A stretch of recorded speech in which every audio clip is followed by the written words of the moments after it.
Dear students, today I am going to teach you about the last topic of surface chemistry called colloids. Let's start. Did you hear the word colloids? You learned about colloids from class 9th.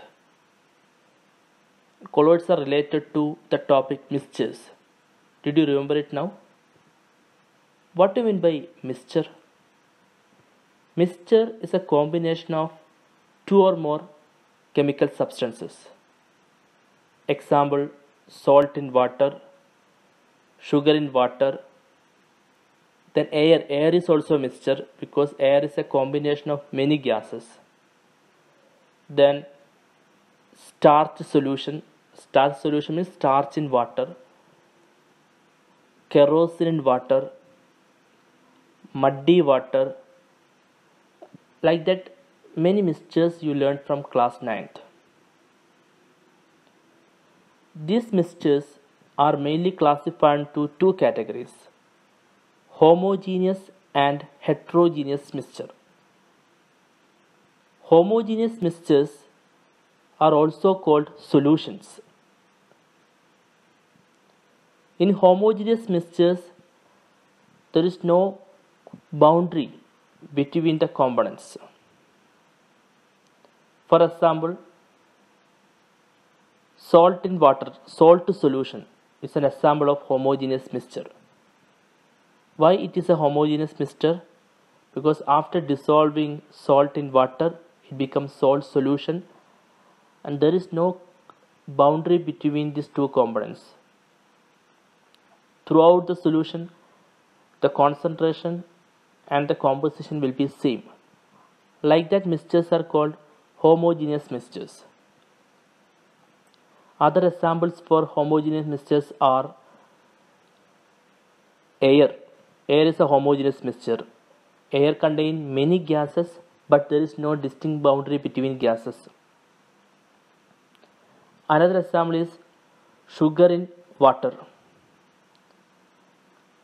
Next, one more example, carbon dioxide in water. Carbon dioxide in water, for example, soda water. Soda water is a mixture of carbon dioxide in water, and soda water is a homogeneous mixture. All these mixtures mentioned now are belong to homogeneous, and they are also, and these mixtures are also called solutions. The next type of mixture is heterogeneous mixture. Heterogeneous mixtures are again divided into two types: suspension and colloids. Suspension, one example is muddy water. Why suspension is a heterogeneous mixture? Muddy water, because mud and water there is a clear boundary, you can see it. Like that, mixture is called heterogeneous mixture. Two types, suspension and colloid. Suspension example is muddy water. And colloid, starch solution, starch in water. You can see a boundary between starch and water. So colloids also belong to heterogeneous mixture. And this chapter, the more important topic is colloids. Our main area of interest is colloid. Colloids are heterogeneous mixture, already I said. One example for colloid is starch solution. In starch solution, which component is less amount? Starch. Water is more. And the component which is present in less amount, less quantity in colloid is called dispersed phase. And the component present in colloid in large quantity is called dispersion medium. In starch solution, starch is dispersed phase, water is dispersion medium. And this difference is just like a solute and solvent in solution. For example, salt solution. Salt solution is homogeneous mixture. Salt is solute, water is solvent. Like that in colloid, instead of solute we can use the term dispersed phase, instead of solvent we can use the term dispersion medium. So I repeat again, in starch solution, starch is dispersed phase, water is dispersion medium. Another example of colloid is dust. We know dust. Which component is dust is an example of colloid. Which component is more in dust? Air or gases. So gases are dispersed phase in dust. Gases are dispersion medium. Which component is dispersed phase in dust colloid? The dust particles, solid particles.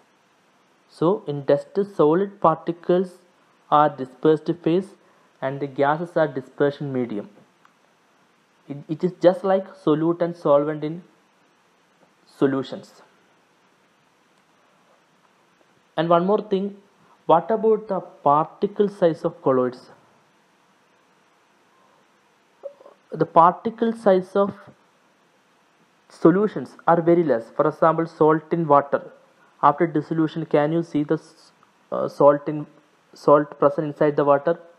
No, it's difficult to see the salt inside the water after mixing. It is difficult to see salt from water. So after mixture formation, salt is not visible to us. Why? Because salt particle size is very small in solution. But what about suspension? Mud in water. Suspension, one example is mud in water, muddy water. Mud is bigger particles. We can easily seen through our naked eye. So suspension particle size is higher than solution. What about colloid? Starch solution. Starch is visible, but not like muddy water. So in colloid the particle size is coming the intermediate between true solutions and suspension. That means the size of colloidal particles are less than suspension but more than true solution particles. The exact value of colloidal particle sizes ranges from 1 to 1000 nanometer. So I think you got an idea about different types of mixture and about colloids properties.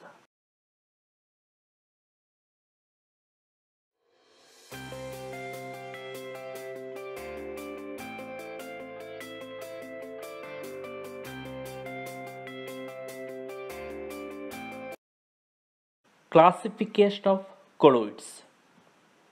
Colloids are classified on the basis of the following criteria. First classification is according to the physical state of the dispersed phase and dispersion medium.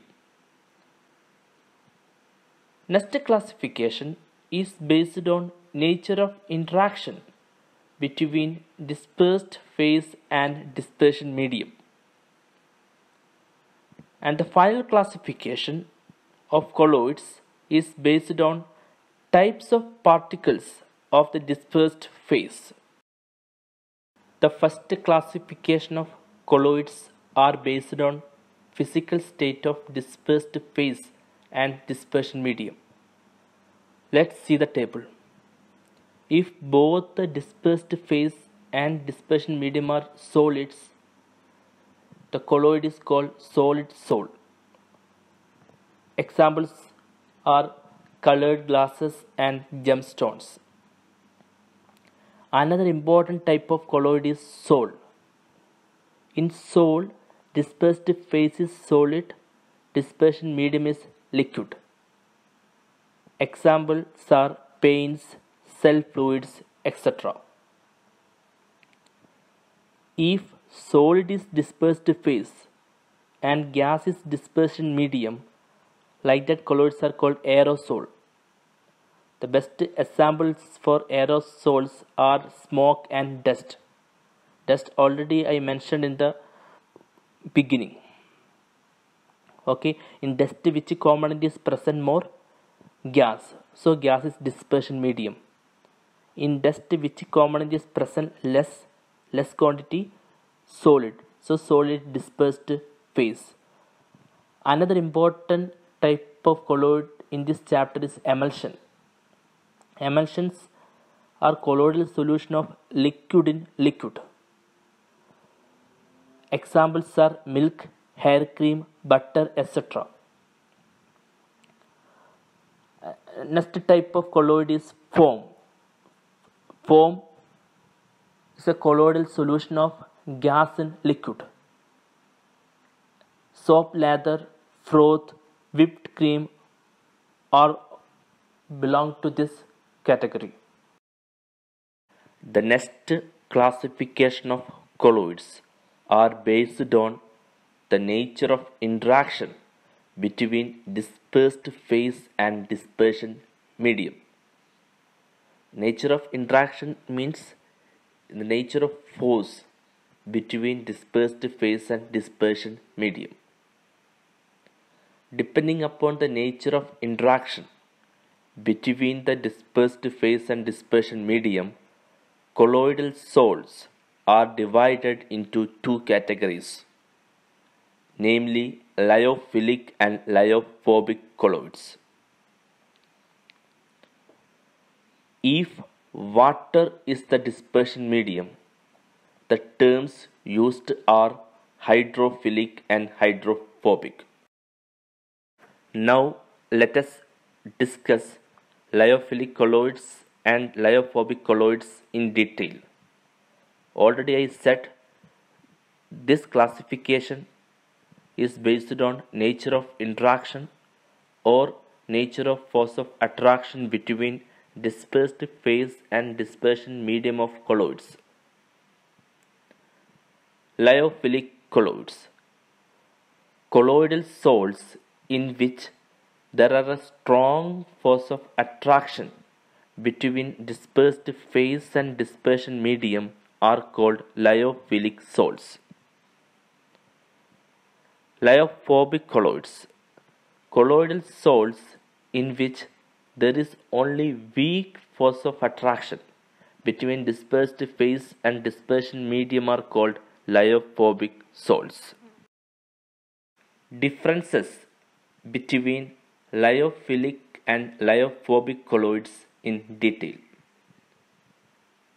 In lyophilic colloids, the force of attraction between dispersed phase and dispersion medium are strong. So, there is a strong affinity between dispersed phase and dispersion medium. While in lyophobic colloids, there is least force of attraction between dispersed phase and dispersion medium.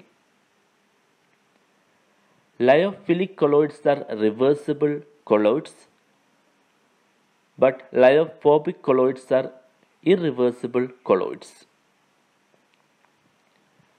Lyophilic colloids can be prepared easily by simple mixing the components. Because the force of attraction between dispersed phase and dispersion medium are strong, so they can be easily prepared by mixing the components. But lyophobic colloids are prepared by indirect method which are not so easy. Can you tell why lyophobic colloid preparation is difficult? Because the force of attraction between dispersed phase and dispersion medium is weak. Examples of lyophilic colloids. Organic materials such as starch, gum, gelatin, etc. mixed in a suitable dispersion medium or in a suitable liquid medium will produce lyophilic colloids. Inorganic materials such as metals, metal sulfides, metal hydroxides, etc. in a suitable dispersion medium will produce lyophobic colloids. But the direct mixing of metals, metal sulfides, metal hydroxides in dispersion medium and making lyophobic colloid is difficult. It needs special and indirect methods. Lyophilic colloids are self-stabilized. Lyophobic colloids need stabilizing agents for their preservation. These are the main differences between lyophilic and lyophobic colloids.